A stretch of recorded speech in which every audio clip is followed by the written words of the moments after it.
Okay, nkwanirizaako bwe omulabi waffe ali ku mukutu guno ogw'abalimi n'abalunzi okulima n'okulunda. Ffe tumanyi nga okulima n'okulunda yekiyinza okuba nga kitujja mu mbeera okuba nga tubaako eddaala kwe tutuuka.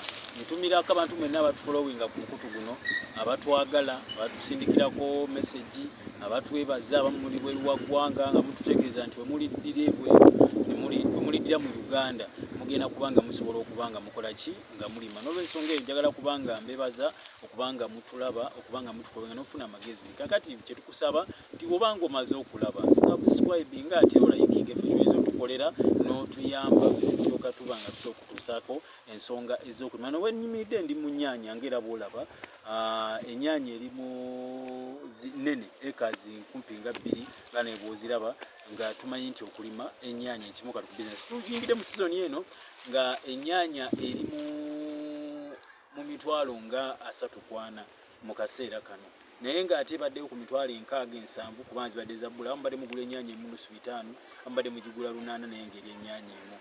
Omulabi waffe gwe omulungi, njagala kutegeeza nti ekirime ky'ennyaanya abamu kibaziwa, naye ate ekimu ku kirime ekyanguyidde abantu abalala nga sobola okujja mu mbeera. Bw'olaba eka z'ennyaanya ziri 2, naye tetwatandikira ku eka 2, nedda twatandika mpola mpola, step by step okutuuka wano. Tetugamba nti olw'okuba olina ssente zo tandikira ku kinene, nedda tugamba nti wakiri obanga ozitowa nnyo ssente nga naawe ozebulira, wakiri tandikira ku eka ng'emu obanga ozewulira. Oba olina eka 5 toziwa zonna nnyaanya, wakiri tandikako ne eka emu, oba ogende ng'ozimba okutuuka w'olisobola okuba ng'osobola okutandika ne eka 5.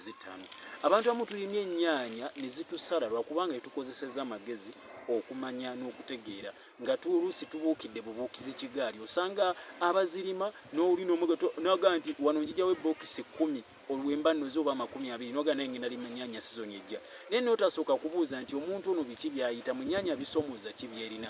Njala kutegeeza nti ennyaanya erimu ebisoomooza, ennyaanya erwala. Bw'obanga olagajjadde esobola okubanga ekola ki, esobola okubanga ekulwalirira, naye bw'obanga otaddeyo omutima osobola okubanga ogifunamu ennyaanya.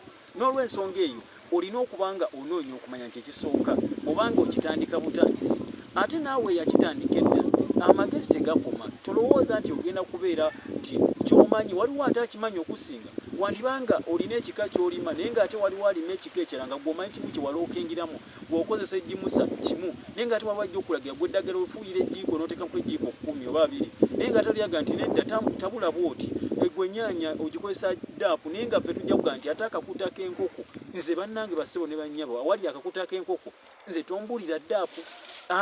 Awali akakuta k'enkoko gw'alina akuta enkoko ng'oyiwa buyi n'oyita n'ogaba esawo ku nnusu 10 n'otwala ne bakimalira bwerere, bw'ogaba bigabe okyakaaba obwavu. Kati nze ali akakuta k'enkoko nga nnima ebirime byonna, ennyaanya kiki byonna mmanyi nga akakuta k'enkoko kasinga. Kati omulabi waffe omulungi otandise otya ennyaanya eno ng'onaagifunamu?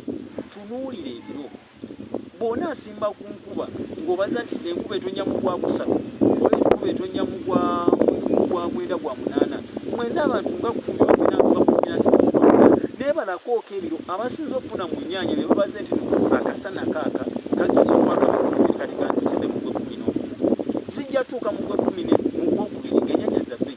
Naye ffenna tubala Krisimansi, ffenna ne tutegetinga Krisimansi, obwongo bulookingira Easter, obwongo bulookingira Eid, olowooza ogenda funa mu nnyaanya. Ennyaanya eno esinga tunda nnyo mu biseera nga bya musana. Kati bw'onaasimba ennyaanya ng'obazizza nkuba, ky'obola nti okusinga bantu nti obanga osimba olina eka togisimba yonna, entandikwayo wakiri kola bw'oti, eka gisalemu ebitundu 4.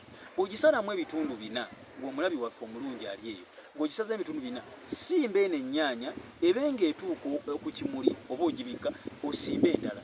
Kitegeeza zijje nga zegoba enegera biriri eri enegera biriri.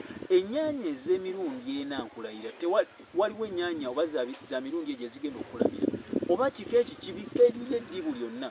Naye ffe n'oluusi tuyiwa omulundi gumu, olina eka 5 n'ozikuba zonna ennyaanya omulundi gumu, wakiri simbako eka emu ogende oba eka 2 sizoni edda oddemu okole bw'otyo, ogende ng'okola bw'oti, omalize ng'osobola okuba ng'ofuna mu nnyaanya. N'olw'ensonga eyo gw'omulabi waffe omulungi, nkusaba nti subscribinga ku mukutu guno, ennyaanya ndowooza ogirabe engeri gyerabikamu.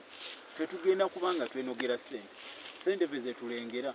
kati ng'abantu bagenda kaaba mu January ennyanya erinnye ffe tugenda kuba tulaba ssente. Ng'abantu bagenda kaaba okuzza abaana ku masomero ffe tugenda kuba tulaba ssente. Obwongo bwaffe tububuuse, ebiro bibeere nga tubaako we tulengera, oba oli kubanga ontegeera gwe omulabi waffe omulungi. Ennyaanya nnyangu, ffe ennyaanya ekikolo kiri kimu. Abamu osanga bataddemu eminyaanya ebiri, ennyaanya beedi egimazaamu emyezi 2, ennyaanya netuuka n'okumulisiza mu beedi, naye ng'omuntu bw'asimbuliza n'aweta ennyaanya yonna n'agiweta gy'oli nkadde, oba oli kubanga okitegeera. N'olw'ensonga eyo njagala kubanga nkutegeeza gwali ku mukutu guno, banga onoonya amagezi kyekisooka, noonya ensigo ennungi, teekateeka ettaka w'ogenda okusimba, noonya amaddagala malungi, weekwate n'abantu abalimi ab'omugaso ab'omulembe, obe ng'osobola okuba nga ofuna amagezi. Kugamba nti subscribinga ku mukutu guno otwongereyo amaanyi, otuzzeemu amaanyi, ate obeesobola okuba nga naffe tusobola okuba nga twonge kutusakira.